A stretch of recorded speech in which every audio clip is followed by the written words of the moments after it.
অ্যাঙ্গেলের কথা বললোই, আমি ওইটাতে আর না যাই, আমি একটু ঐক্যের কথা বলি ভাই। এটা হচ্ছে যে প্রথমেই 15ই আগস্টে বিএনপির এবার যে ভূমিকা ছিল, এটার জন্য বিএনপিকে অনেক ধন্যবাদ। এই একই ধরনের ভূমিকাটা জামাত ইসলামও নিতে পারতো। আমার বিশ্বাস যে তারা মাঠে ছিল, কিন্তু সরাসরি কেন আসেনি সেটা আমরা জানি না। একটা কথা পরিষ্কার করে বলি, এই 5ই আগস্টের ঠিক আগের দিন রাতেও আপনারা জেলখানায় আপনাদের নিজেদের খাবার ভাগাভাগি করে খেয়েছেন, কোনো দল এখানে ছিল না। আমরা ওই রাতে সারা রাত, আমার মনে আছে, তার আগের 2-3 রাত, যে রাতে আমি হারুনের ভিডিওটা ছাড়লাম, ওই রাত থেকে আমি আর ঘুমাইতে পারি না। আমি জানতাম যে এই হারুন, এবার যদি এটার কোনো পরিবর্তন না হইতো, হারুন আমার পুরো বংশ নির্বংশ করে ফেলতো। আমি ঘুমাইতে পারিনি। তো আমরা সবাই তখন মানে একদম চাতক পাখির মতো দেশের দিকে তাকিয়ে থাকতাম যে বিএনপি জামাত কারা কি করবে। আপনাদের ভেতরে তো আমরা কোনো বিভাজন দেখি নাই। হঠাৎ করে এখন আমি যেটা লক্ষ্য করছি যে সবার ভেতরে না, কিছু কিছু নেতাদের মাঝখানে খুব অতি উৎসাহী কথাবার্তা বলে তারা নিজেদের ভেতরে একটা বিভাজন তৈরি করছে। দেখেন ভাই, বাংলাদেশে গত 15 বছরে আওয়ামী লীগ একটা জিনিস করতে পারে নাই, সেটা হচ্ছে একটা বলার মতো, তুলনা করার মতো একটা বিরোধী দল তারা তৈরি করতে পারে। অনেক চেষ্টা করেছে, সব শেষ নির্বাচনে তারা ড্যামিনি ভোট টোট দিয়ে তারপরে চেষ্টা করেছে, পারেনি। বিএনপি এবার যেটা পেয়েছিল, অটো শক্তিশালী একটা বিরোধী দল পেয়েছিল।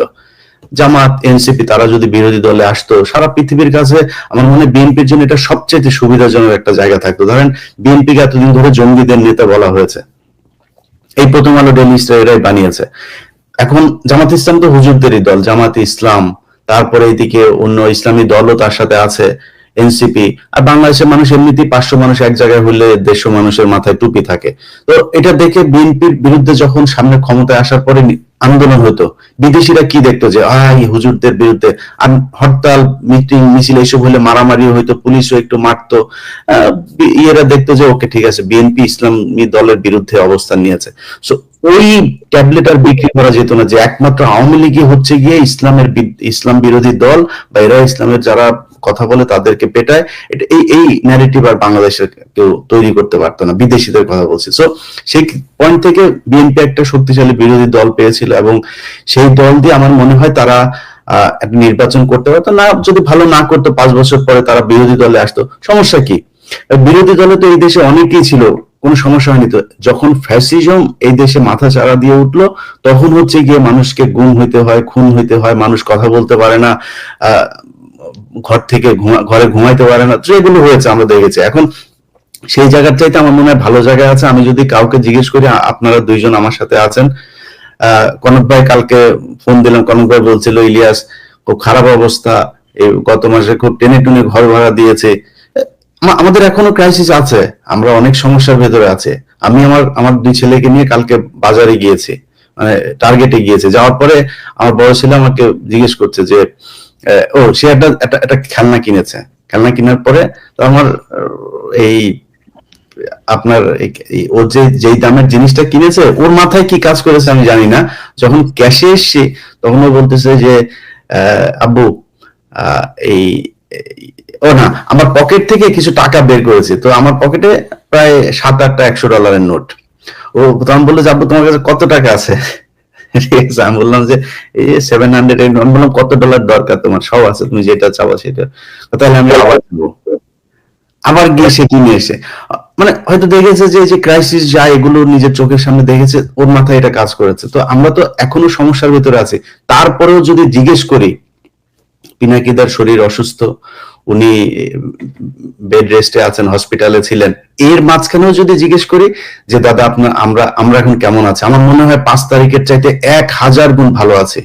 এবং এই কথাটা বিএনপি এবং জামাতের, এই যে নয়ন ভাই মাঝখানে একটা করলো, তুমি কে আমি কে বাঙালি বাঙালি। নয়ন ভাই, এই তুমি কে আমি কে বাঙালি বাঙালি, নাকি তুমি কে আমি কে বাংলাদেশি বাংলাদেশি, এটার জন্য জিয়াউর রহমানকে জীবন দিতে হয়েছে? এটার জন্য আপনাদের এই গত 15 বছর জেলখানায় ছিলেন। তো আপনি যদি বাঙালি হয়ে যান, মুসলমান না হইতে পারেন, তাহলে তো আপনি এই আন্দোলন যেটা করলেন, এটা করার কোনো দরকার ছিল না। আপনি তো ভালো থাকতে পারতেন, আগে আওয়ামী লীগে যোগ দিতেন। বাঙালি হইলে তো সমস্যা, আমরা ভারতীয়। বিষয়টা হচ্ছে ওইটাই যে ধরো হাসিনা মুক্ত বাংলাদেশ এটার থেকে বড় শান্তি আর বড় অর্জন আর কিছু হতে পারে না। এরকম একটা ফ্যাসিবাদ যে সরবে, বিএনপি হাসিনা পালাইছে, এটা বিএনপি নেতাদের বুঝতেই আপনার 10-15 দিন সময় লেগে গেছে, আদৌ গেছে কিনা, আদৌ সম্ভব কিনা। এটা একই অবস্থা ভাই, একই অবস্থা আমাদেরও। কিন্তু আমি সেই কথাটাই বলছি যে বিএনপি এবং জামায়াত এই দুইটা দলের ভেতরে আপনাদের কাছে অনুরোধ থাকবে, ভাই আপনারা দুই দল একসাথে তো ক্ষমতায় যাইতে পারবেন না, যে কোনো একজনকে ক্ষমতায় যেতে হবে। আপনাদের ভেতরে অনেক কিছু হবে, মারামারি হবে, খুন হবে। এই দেশে হয়েছে রাজনীতি নিয়ে, ডিশ ব্যবসা নিয়ে প্রতি মাসে 2-4 জন মানুষ মারা যায়। সো আপনাদের দেশের ক্ষমতা নিয়ে তো গ্যাঞ্জামে মানুষ মারা যাবে, যুদ্ধ হবে, অনেক কিছু হবে। বাট একটা পয়েন্টে আপনাদের কাছে অনুরোধ, আমি আমার জায়গা থেকে, পিনাকির জায়গা থেকে বা কনক সাগরের জায়গা থেকে সবার একটাই আমার মনে হয়, আমি বিএনপি মহাসচিবের বিরুদ্ধে 5 তারিখের পর কথা বলেছি কেন, আপনার বুকের ভেতর চিন করে শেখ মুজিবের জন্য, এই জন্য। অতএব আওয়ামী লীগ এবং ইন্ডিয়ার জায়গাতে যদি আপনারা টাচ না করেন, অন্য যা বিষয় নিয়ে আপনারা সারাদিন বিরোধ করেন, একবার আপনারা আসবেন, একবার ওরা আসবে, বা এইভাবে চালান, তারপরেও ভালো থাকবেন। এখন কিন্তু কেউই ক্ষমতা নাই, বিএনপিও নাই ক্ষমতায়, আর জামাতও নাই। সো তারপরেও ভালো আছেন, অন্তত এইটুক ভালো থাকবেন, ঘরে ঘুমাইতে পারবেন, পুলিশ আপনার বাসায় যায় না, এখন গুম হওয়ার ভয় নাই, শেখ হাসিনার মতো তুলে নিয়ে যাবে না যে কোনো সময়। সো এই জায়গাগুলো অন্তত আল্লাহর কাছে শুকরিয়া করেন। এবং দুইটা দলই আপনাদের কাছে অনুরোধ, এই কাদা ছুড়াছুড়ি, এবং এনসিপি কেও বলবো যে কেউ কারোর বিরুদ্ধে কাদা ছুড়াছুড়ি বাদ দিয়ে একটা পয়েন্টে আসেন, ভোট হবে এই দেশে, ভোট নিয়ে কোনো ভয় নেই, ভোট হইতেই হবে। সো প্রস্তুতি নেন, ভোটে আপনাকে মানুষ ভোট দিবে, ভোট হবে কি হবে না এটা নিয়ে চিন্তা ভাবনা করার দরকার নেই। তো দাদা একটা প্রসঙ্গে যেতে চাই, মানে এনসিপি প্রসঙ্গের পরে আমি ইউনূস সরকারের প্রসঙ্গে যেতে চাই। তবে এনসিপির বিষয়টা আপনি কি দেখতেছেন? মানে ধরেন এরা মানে আমি আসলে এদের হিসাব মিলাইতে পারি না। ধরেন আমি যদি একটা কথা বলি, ধরেন আসিফ মাহমুদ যে কদিন আগে, ধরেন 1 বছর আগে, যে ধরেন বুলেটের সামনে দাঁড়ায় গেছে যে গুলি খাবো, সে এখন পুলিশ প্রটোকলের মধ্যে তার ব্যক্তিগত অস্ত্র ক্যারি করতে হয়। তার তো সব জায়গায় সে প্রটোকলের মধ্যে, সিকিউরিটির মধ্যে, তারপরেও তার ব্যক্তিগত অস্ত্র লাগে। তারপর সে ধরেন এই যে হাঁসের মাংস খায়, নীলা হোটেল নাইলে ওয়েস্ট ইন্ডিজে খায়। মানে আমি বুঝলাম না আর কি, তাদের জুলাই সনদ ঘোষণা হয়, তাদের নেতাদের অবকাশের জন্য তারা চলে যায় কক্সেস বাজারে। এতদিন পরে যে জুলাই সনদ হইলো, সেই সনদে ধরেন শহীদদের সংখ্যাটাই তো ভুল। মানে জাতিসংঘ বলে 1400, ওনারা বক্তৃতায় বলে 2000, ওইখানে লেখা হয়েছে 1000। তো এই যে অবস্থাটা, মানে এক এক নেতা এক এক রকম করে কথা বলছে। কেউ বলতেছে এইটা ঘুরাই দিবে, এটা উড়াই দিবে, হ্যান করবে, ত্যান করবে। জিয়াউর রহমান বা মানে একটা প্রতিষ্ঠিত সিনিয়র রাজনৈতিক দলের ব্যাপারে তাদের যে মনোভাব, তো এগুলো মানে সব মিলে কি মনে করে, মানে কি এনসিপি হয়েছে কি, এনসিপিতে কি ভর করছে? আমি কনক বোধহয় জিয়াউর রহমানকে নিয়ে যখন ইসমাইল পাটোয়ারি যখন একটা মন্তব্য করছিল, আমি আপনার এখানেই প্রথম এটা প্রতিবাদ করছিলাম, আমি বলছিলাম এটা খুব খারাপ কাজ হয়েছে এবং এটা এক্ষুনি প্রত্যাহার করা উচিত। আসিফ প্রসঙ্গে বলি আর কি, আসিফ প্রসঙ্গে তো আমার ফেসবুকে এসে সবাই আসিফ কিছু করলেই আমাকে এসে ধরে, আসিফ কিছু করলে আমাকে এসে, আপনি কিছু বলেন। আসিফের বক্তব্যটা একটু শুনো নাকি আমরা, হাসির বক্তব্যটা?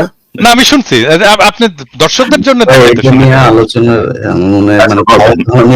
আলোচনা করছে, এটা আমি মনে করি ভাই আসিফ গুলিস্তানে যায় খাবে, বললাম এটা হচ্ছে নীলা হোটেল এবং ওয়েস্টিন আর কি। আচ্ছা আচ্ছা, আমি একটু বলি, মানে এটা আমার দর্শকদের, এটা ইলিয়াস জানে আর কি, মানে বিষয়টা ইলিয়াস খুব পুরোপুরি জানে ঘটনাটা, যে আসিফের সাথে আমার কি সম্পর্ক এবং আসিফকে আমি কি চোখে দেখি। মানে আসিফ যখন প্যারিসে আসলো আর কি, ওকে যখন আমি প্রথম দেখলাম, ও ছিল প্রথম মানুষ যে এই বিপ্লবী ছাত্রদের একজন প্রতিনিধি। হ্যাঁ, ও যখন আমার সামনে আসলো, আমি এটা বিশ্বাস করতে পারিনি যে আমি আসিফকে দেখতেছি। আমি ওকে জড়ায় ধরলাম এবং জড়ায় ধরে কাঁদতে শুরু করলাম। হ্যাঁ, এবং কান্না, এবং আসিফও ঠায় দাঁড়ায় থাকলো। আমি জানি না আমি কতক্ষণ কাঁদছিলাম, বোধহয় 10-15 মিনিট কাঁদছিলাম। আসিফ ঠায় দাঁড়ায় থাকলো এবং আমার এই কান্নার এটা একটা ছবিও বোধহয় আছে, আমি আপনাকে দেবো, ইলিয়াস, কনক। তো আসিফ আমার কাছে হচ্ছে বিপ্লবের ফিজিক্যাল এমবডিমেন্ট, যে আমার কাছে আসছিল, যাকে আমি টাচ করতে পারছি, ছুঁইতে পারছি, ধরতে পারছি, ভালোবাসতে পারছি।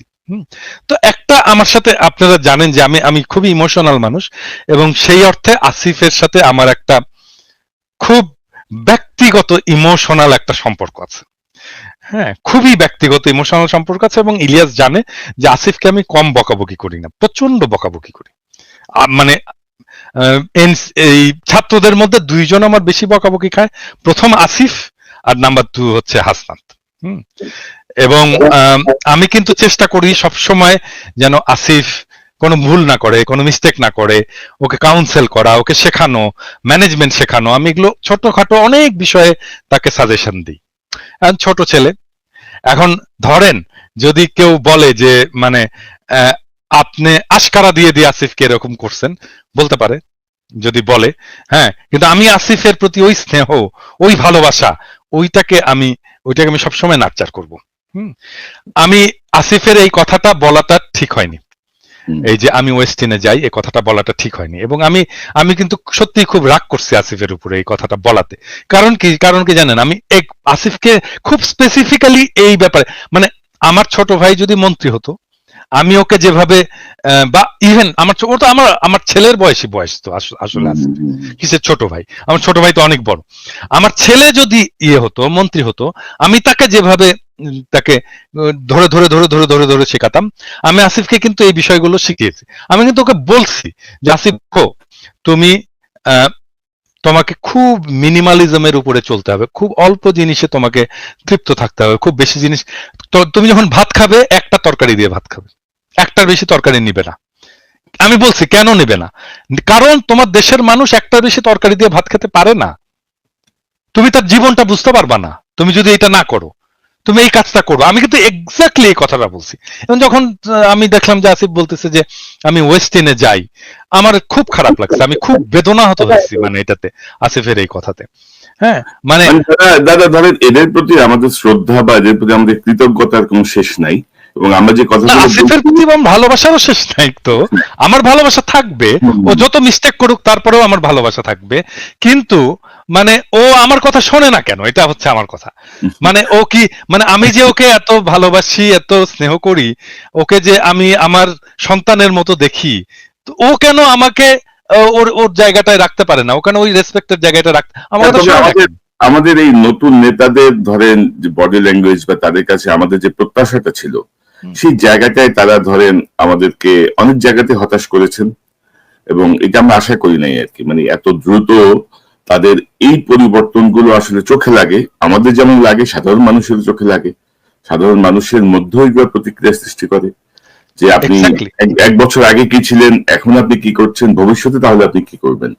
এক বছরে যদি এই পরিমাণ পরিবর্তন আপনাদের মধ্যে আসে, তাহলে আপনি ভবিষ্যতের না, ইভেন রাজনীতিতে আপনি দেখেন, মানে আমি তো ওয়েস্টিনে যে খেতে পারি না বাংলাদেশের রাজনীতি করে, বাংলাদেশের মানুষ তো ওয়েস্টিনে খেতে পারে না, এত টাকা দিয়ে খেতে পারে না, এটা বড় লোকদের জায়গা, এটা সবচেয়ে আমাকে খুব সাধারণ মানুষের মতো করে থাকতে হবে, আমাকে খুব সাধারণ মানুষের মতো করে চলতে হবে। আমাকে অনেকে বলে, আপনারা দেখেন না যে ওই আপনি এই একটা হুডি পরে আসেন আপনার ইয়েতে, আপনার কি আর হুডি নাই, আপনার কি আর হুডি কেনার পয়সা নাই, আমাকে বলে কিন্তু অনেকে। আমি বলি হ্যাঁ ভাই, পয়সা নাই ভাই, এবং তারপরে হয় কি, অনেক হুডি কিনে নিয়ে আসে, সত্যি সত্যি মনে করে আমার হুডি কেনার পয়সা নাই, দাদাকে একটা হুডি কিনে দিই। কেউ আসলে হাতে করে একটা হুডি নিয়ে আসে, একটা কাপড় নিয়ে আসে, বোধহয় দাদা বোধহয় কাপড় কিনতে পারে না। আরে ভাই, আমি এই প্রসঙ্গে এক জিনিস অ্যাড করি। ধরুন আমরা যখন সাংবাদিকতা শুরু করি, ধরুন আজ থেকে 28-30 বছর আগে, কিছু জায়গার কিছু ট্রেনিং আমি স্পেসিফিক মনে নাই, উনি বলতেছিল তুমি যখন পাবলিকের সাথে কথা বলতে যাবা, গ্রামে যাবা, বা কোন একটা মেহনতি মানুষদের নিয়ে কাজ করবা, কোন একটা ইয়েতে যাবা, তোমার গায়ের থেকে যেন ভুল ভুল করে পারফিউমের গন্ধ বের না হয়। অবশ্যই না। তোমার হাতে যেন ওই সাধারণ মানুষের হাতে ঘড়ি নাই, তোমার হাতে যেন ঘড়ি না থাকে। একেবারে কম্পালসারি না হয়, চোখে সানগ্লাস পরে তুমি রিপোর্টার, তুমি সাংবাদিক, নো, তুমি তাদের অংশ, তাদের উপরে তোমার ডিপেন্ড করতে হবে, তারাই তোমার সোর্স, তারাই তোমাকে তথ্য দেবে। এই যে মিলে যাওয়া, এখন তোমার গায়ে থেকে যদি ভুল করে ফুরফুরে গন্ধ বের হয়, সাধারণ মানুষটা তোমার সাথে পার্থক্য তার মনের মধ্যে তৈরি হয়ে যাবে, না আমার সাথে আমার গায়ের সঙ্গে ঘামের গন্ধ আর ওনার গায়ে থেকে এত সুন্দর ফুলের গন্ধ বেরোয়, তো উনি নিশ্চয়ই আলাদা প্রজাতির মানুষ। তো এই জায়গাগুলো রাজনীতিবিদদের আরো সিরিয়াসলি